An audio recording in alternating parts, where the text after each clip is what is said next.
لفظ اللہ کے ساتھ پکارنا دعاؤں کی قبولیت کا ذریعہ بنتا ہے.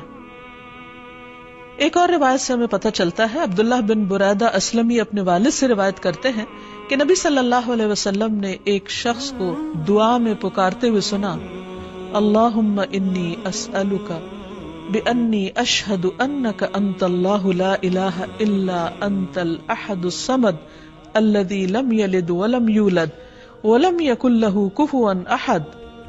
اللہم انی اسألک بأنی اشہد انک انت اللہ لا الہ الا انت الاحد الصمد الذی لم یلد ولم یولد ولم یکن لہ کفوا احد. اللہم انی اسألک بأنی اشہد انک انت اللہ لا الہ الا انت الاحد الصمد الذی لم یلد ولم یولد ولم یکن لہ کفوا احد.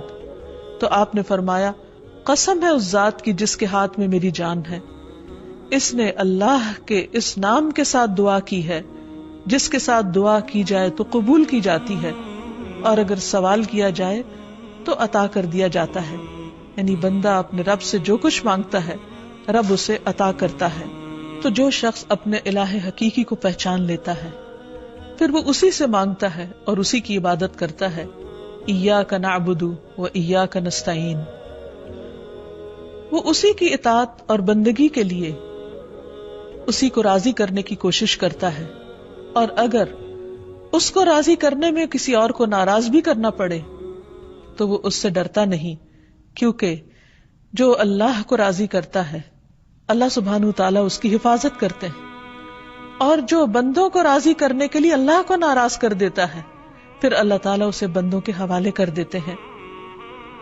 ہمارے لیے یہ بہت اہم ہے کہ ہم اپنی پوری زندگی اللہ رب العالمین کے سپرد کریں، اسی کی اطاعت اور فرما برداری میں گزاریں.